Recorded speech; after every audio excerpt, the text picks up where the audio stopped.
Olá, o primeiro vídeo da série Análises Temáticas apresenta como tema o trabalho infantil no Brasil e suas consequências na educação. O trabalho infantil é um fenômeno social que no Brasil tem uma relação direta com a estrutura produtiva, com as condições econômicas da família e com o seu próprio aspecto cultural, isto é, a aceitação da sociedade. É algo degradante se nós pensarmos que retira a capacidade de infância, isto é, que faz com que crianças e adolescentes que tenham que viver aquele momento passem a ter que dividir a sua infância, a sua adolescência com o trabalho. Infelizmente, no Brasil, isso é algo muito real, dados os números de quase 3 milhões de crianças e adolescentes no trabalho. A proibição do trabalho infantil no Brasil varia de acordo com a faixa etária e com os tipos de atividades ou condições em que esse trabalho é exercido. Até 14 anos de idade, a proibição é total. Entre 14 a 16 anos de idade, a proibição é geral, admitindo-se uma exceção, que é o trabalho da criança para o adolescente na condição de aprendiz. Entre 16 e 18 anos, a permissão é parcial. São proibidas as atividades noturnas, insalubres, perigosas e penosas, nelas incluídas as atividades relacionadas a um decreto, que é o 6.481, que lista as piores formas de trabalho infantil e que determina que tais atividades são prejudiciais à formação intelectual, psicológica, social e ou moral da criança e do adolescente. Vamos notar que essas condições degradantes estão presentes tanto no Brasil como no mundo inteiro. Os números não me deixam mentir. Vejamos. Trabalho infantil no mundo, 152 milhões de crianças de 5 a 17 anos foram submetidas ao trabalho infantil, os números são de 2016, e 10 milhões de crianças e adolescentes são vítimas da escravidão. Vocês estão vendo aí os números de crianças e adolescentes de 5 a 17 anos em situação de trabalho precoce em todo o mundo, mostrando os Estados Unidos com 1,2 milhões e a região das Américas com 10,7 milhões, incluindo aí no caso os Estados Unidos. E no Brasil, 2,7 milhões de crianças e adolescentes trabalham, 68% de atividades não agrícolas, 32% de atividades agrícolas. A região sudeste, com 854 mil, lidera a concentração das crianças e adolescentes que trabalham, e 2 em cada 3 crianças em situação de trabalho infantil são do sexo masculino.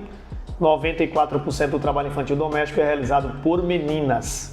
Bom, diante de números tão evidentes, quais seriam as teses apresentadas para os nossos desenvolvimentos? A primeira tese seria a de priorizar os vínculos familiares e comunitários das crianças, e a segunda tese, analisar a falta de uma política governamental mais ampla de educação e assistência social.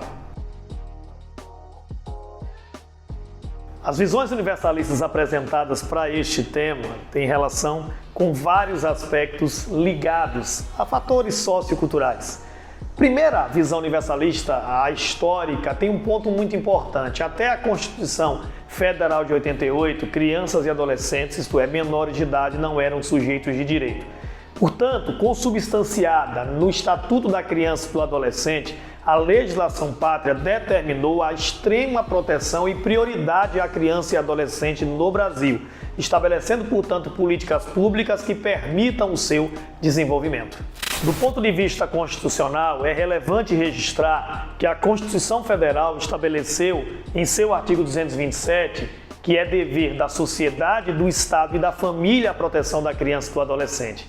Vejamos, é dever da família, da sociedade e do Estado assegurar à criança e ao adolescente, com absoluta prioridade, o direito à vida, à saúde, à alimentação, à educação, ao lazer, à profissionalização, à cultura, à dignidade, ao respeito, à liberdade e à convivência familiar e comunitária, além de colocá-los a salvo de toda forma de negligência, discriminação, exploração, violência, crueldade e opressão. Verifica-se dessa forma que o Estatuto da Criança e do Adolescente, que regulamentou o artigo 227 da Constituição Federal, estabeleceu com absoluta prioridade políticas públicas de proteção à criança e ao adolescente. Destacar 2 fatos. Para o Estatuto, crianças até 12 anos de idade e adolescentes de 12 aos 18 anos de idade. E um fato muito importante, toda e qualquer atividade noturna, insalubre ou perigosa é totalmente proibida para pessoas menores de 18 anos de idade. Do ponto de vista atual, não se pode negar que a extrema desigualdade no Brasil é uma condição precípua para que a gente possa entender o trabalho infantil no Brasil. Se nós tivéssemos melhores condições econômicas ou se a riqueza fosse distribuída de uma forma mais igualitária, certamente teríamos um problema muito menor. É claro, portanto, que o Estado, através de suas políticas públicas, precisa buscar soluções para tais condições, para tais fundamentos. Programas como o PET, o Programa de Erradicação do Trabalho Infantil, e o Bolsa Família são fundamentais para que a criança possa permanecer na escola e possa utilizar o seu tempo para o seu crescimento pessoal e principalmente para a sua ascensão, para a sua capacidade profissional. Os dados aqui apresentados mostram quanto ganham meninos e meninas por faixa etária. Os dados são de 2017, do IBGE, do Programa Nacional de Amostra de Domicílio. E notem aí, principalmente entre 14 e 17 anos de idade, que os valores recebidos são o equivalente à metade, por exemplo, do salário mínimo à época, né? E aqui ao lado, os 2,7 milhões de crianças e adolescentes que trabalham no Brasil, com dados ainda de 2017, são os dados mais recentes, dos quais 412 mil têm 5 a 13 anos, 2,2 milhões de 14 a 17 anos, mas 74% estão nas cidades e 64% estão no campo. Portanto, a somatória desses fatores pode levar o Brasil a uma condição de piora nos indicadores relacionados ao trabalho infantil. A situação de informalidade, a falta, por exemplo, do auxílio emergencial dado pelo governo em razão da pandemia e todas as condições reais da economia que nós vivemos nesse momento pode levar muitos pais a terem que se utilizar de seus filhos para, infelizmente, buscar a sobrevivência.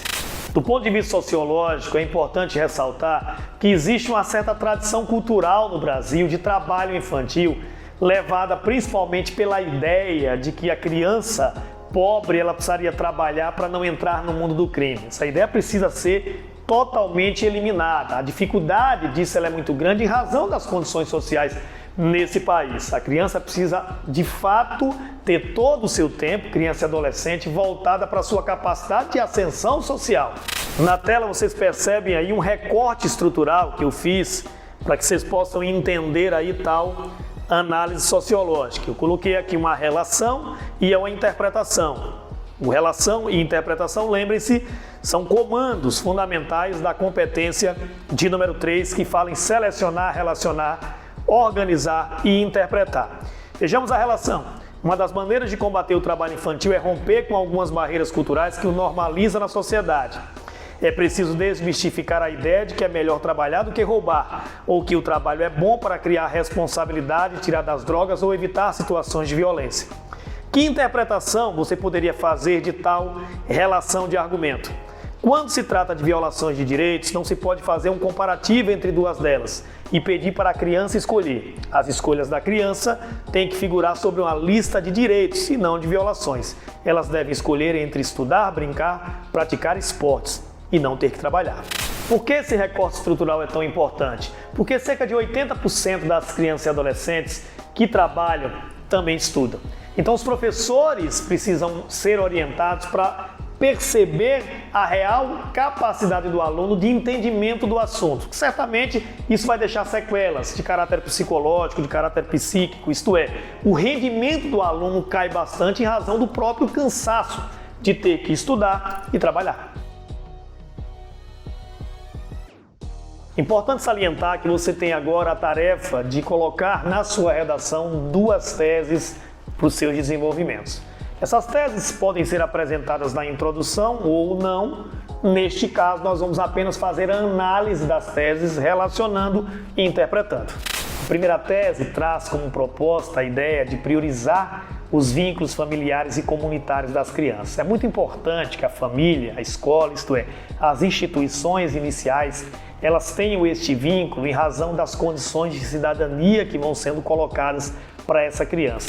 A relação de tese traz a necessidade de priorizar os vínculos familiares, especialmente com a escola, para garantir a cidadania, e aí traz, portanto, a realidade das condições degradantes, já que esse papel da escola e da própria existência de bem intencionadas normas de programas sociais, a exemplo do Bolsa Família e do Programa de Erradicação do Trabalho Infantil, são condições fundamentais para que se possa buscar a eliminação total desse problema. O ponto de vista interpretativo mostra, então, que a realidade não pode ser negada. Portanto, o Estado tem esse papel. Aquela visão aristotélica de desigualar os desiguais. Vejamos então o que está sendo colocado aqui na interpretação. Destaque que o trabalho infantil é entendido como toda forma de trabalho remunerado, e aqui eu destaco principalmente o fato de que isso é prejudicial, já que impede que as crianças desfrutem da infância, que frequentem a escola e dificultam também o seu desenvolvimento e formação, tá? Já que causam danos físicos ou psicológicos que persistem para o resto da vida. Já a segunda tese traz a ideia de analisar a falta de uma política pública de educação e assistência social. A relação que nós fazemos com essa tese está claramente voltada ao processo educacional no Brasil, que é um processo que limita o processo de ascensão, isso é, a capacidade de ascensão, muito ligada às próprias condições econômicas. De uma criança, por exemplo, que tem todo o seu tempo voltado ao colégio, principalmente se forem escolas particulares, né? Isto é, os melhores cursos são sempre ocupados por aqueles que estão no topo da pirâmide social. Então, a relação de tese, o argumento apresentado não pode, sem dúvida alguma, dispor dessa condição. Essa interpretação permite, por exemplo, que nós possamos buscar a erradicação do trabalho infantil, principalmente junto à própria utilização de um critério mais igualitário que permita que as pessoas possam ascender socialmente através principalmente da meritocracia. Vejamos então. A crença que o trabalho da criança ajuda as famílias e que as crianças devem compartilhar o trabalho com a família para criar responsabilidades é um mito ainda muito presente, eu destaco isso, e a falta de uma política governamental mais ampla de educação e assistência tem reproduzido essas causas estruturais, por isso a importância de se pensar ações mais eficazes.